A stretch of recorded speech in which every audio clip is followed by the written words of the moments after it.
Salut et bienvenue à tous, c'est China Geek du blog Chine Android. Aujourd'hui, je vais vous faire la présentation, hein. Le test, je vous l'ai déjà fait du Inos D6000 qui m'avait été envoyé par Gearbest. Là, j'ai reçu un Inos D6000 de la part d'Everbuying. Donc, ça sera pas pareil, ça sera pas un test puisqu'il a déjà été fait. Ça sera plus une présentation pour la boutique. On m'envoie un téléphone, je suis bien obligé de le montrer sur YouTube. Hein, vous le connaissez, vous savez les caractéristiques techniques, vous les connaissez déjà. Donc à l'intérieur de la boîte, bah, pareil que l'autre, hein, on retrouve un fascicule en chinois, un câble USB de type C, hein, et un chargeur, un gros chargeur 5 volts 2 ampères.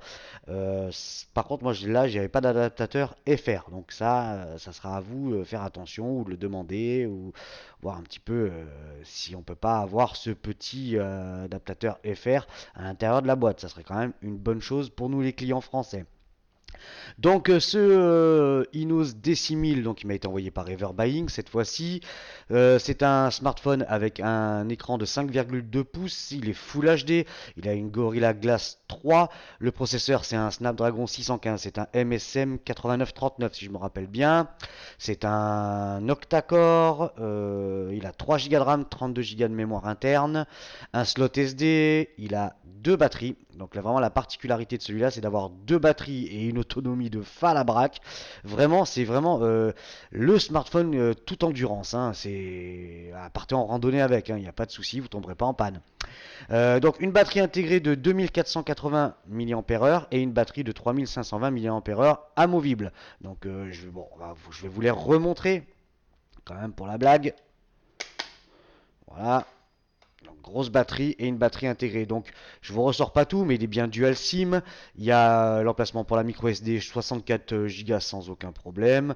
Sur la face avant, bon bah un look très épuré, hein. C'est vraiment très joli. Comme je l'avais dit, ça a un petit air de Nexus 4, hein, quand même. Bon, c'est pas tout jeune, hein, vous me direz, mais bon, c'est relativement propre. Sur le dessous, donc haut-parleur avec l'USB Type C.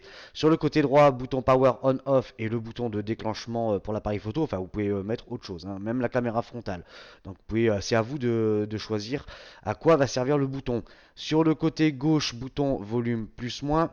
Sur la face avant, donc la caméra frontale, le capteur luminosité de proximité, un film protecteur déjà installé, proprement en plus, une jack 3.5, un réducteur de bruit. Sur la face arrière, donc dual flash LED et un capteur photo, donc 13 millions de pixels et 5 millions à l'avant. Que dire de plus? Bah, ça tourne sous Android 5.0.2. Il a quand même un poids qui dépasse allègrement les 200 grammes, hein, 210 grammes je crois si je me rappelle bien. Donc il pèse son poids, il est relativement épais puisqu'il fait 1,2 cm. Bah ouais mais bon, faut rentrer les deux batteries, hein. On n'a rien sans rien. Et là on a bien 6000 mAh au total, ce qui est quand même énorme. Comme je l'avais dit vraiment dans le test, 3 jours tranquille, voire 4 en utilisation pépère. Mais 3 jours, voilà. Après, si vous avez des Facebook, des machins, voilà, vous savez que ça pompe. Alors, je vais pas tout vous refaire, donc présentation de la ROM, là c'est vraiment la ROM d'origine, l'autre j'avais mis Apex dessus, je l'avais un petit peu traficoté. Donc voilà ce que donne la ROM d'origine. Donc on voit quand même qu'il y a encore quelques petits logos en chinois, donc là on a un petit dossier qui s'appelle quoi, voilà. Mais après tout est en français, magnétophone, reconnaissance, lampe de poche, FM, radio, calculatrice. Tout est présent. La galerie, bien entendu, on verra qu'il y a un petit screenshot. J'ai refait un petit en toutou quand même. Comme il était totalement puceau, celui-là, j'ai mis en toutou directement. L'horloge, le file explorer, la musique, bien évidemment, l'appareil photo.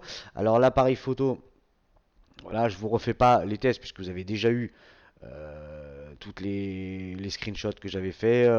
J'avais fait une petite galerie aussi dans l'article. Donc c'est à 16 millions de pixels. Sur la voilà, salut. Sur la face avant, donc si je me rappelle bien, hop, 5 millions de pixels, pas de souci. On va passer sur l'autre côté. Ensuite, ça filme en Full HD, nos problemos. musique machin, voilà, toutes les GApps sont présentes hein, d'origine, hein, Chrome, Drive, Gmail, Google+, Hangout, il y a vraiment tout les GApps, donc ça c'est vraiment nickel. Impeccable. La ROM, bon, il y a quelques petites lenteurs de temps en temps sur le launcher, mais ça c'est le launcher d'origine, hein. Si vous mettez Apex ou Nova, c'est fluide parfaitement, hein. Donc toujours ces launchers qui ont tendance à avoir des lenteurs. C'est un petit peu surchargé, c'est dommage. Mais voilà, un petit launcher alternatif et tout va bien.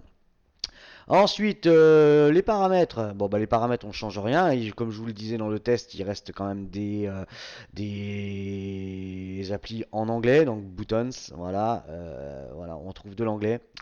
Sinon, bah, carte SIM, consommation de données, plus la barre. Donc la barre qui vous permet en fait de mettre les pourcentages des batteries. Donc on voit bien qu'il y a deux batteries. C'est l'intégré, il reste 55% et l'autre 90%. Donc là, c'est vraiment, je vous le sors de la boîte, hein. Donc il n'a jamais été rechargé encore celui-là. Affichage, son et notification, stockage. Donc le stock, non, batterie, on s'en fout. Stockage. Voilà, donc 26,72 pour tout installer, hein. Donc c'est quand même bien. Une partition, vous pouvez mettre une carte SD, c'est juste parfait. Ensuite, système profile localisation, donc on avait vu que le GPS fonctionnait parfaitement avec un Snapdragon, c'est normal. Langue et saisie, il y a toutes les langues. Date et heure, option pour développeurs, à propos du téléphone. Donc voilà, c'est bien une version Android 5.0.2. Voilà, après, je ne vais pas vous dire grand chose de plus sur ce smartphone, si ce n'est quand même sa particularité d'avoir ces deux batteries. J'avais fait les pour, les contre. Voilà, c'est un smartphone qui est quand même relativement joli, c'est propre. Bon, bah évidemment, il aura peut-être l'inconvénient pour certains d'être un petit peu épais, mais bon, voilà, encore une fois, on n'a rien sans rien. C'est bien fini. Et franchement, ça tourne plutôt proprement, hein, avec un snap, aucun souci. Alors, on va aller faire un petit tour chez le partenaire Everbuying. Donc, l'air. Voilà, il est à 249,99$, ce qui fait 227 euros. J'ai regardé juste avant, j'ai triché. 227 euros, ça fait quand même un bon prix pour un smartphone qui tourne avec un Snap, qui a deux batteries, 6000 mAh au total. Il a toutes les fréquences, donc full 3G, full 4G.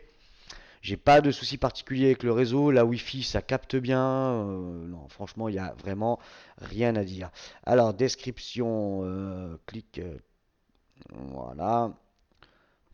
Donc, Inos D6000, voilà, bah, ça reprend toutes les caractéristiques techniques. L'appareil photo, donc, il donne pour du 16 millions de pixels, hein, qui fait quand même des jolies photos. Et c'est un Omnivision, hein, donc c'est le 16825. Eux, ils ont la, au moins ils le disent. Jolie photo, ça filme bien en Full HD. Voilà, il est bien dual SIM. Il a vraiment tout pour plaire ce petit smartphone dans 5,2 pouces. Il sera quand même plus compact que les autres, mais un peu plus épais. Voilà, faites un petit tour sur Everbuying si vous intéresse. Dans la description en dessous, vous aurez un lien d'affiliation. Bien entendu, vous le savez, nous on vous le cache pas, que si vous achetez par notre lien, on touche une petite commission. Ça vous coûte pas plus cher à vous, hein. Ça sera exactement le même prix. Nous, ça nous permet de vivre et puis de continuer le blog, les tests, les évolutions. Et puis, il faut bien manger, quoi, hein. Pas de honte, hein. Voilà, c'était China Geek du blockchain Android. Une petite présentation du Inos D6000 pour la boutique Everbuying. Prochain test, ça sera donc le Oukitel U10 qui arrivera demain dans la journée. Allez, moi je vous dis à plus. Salut!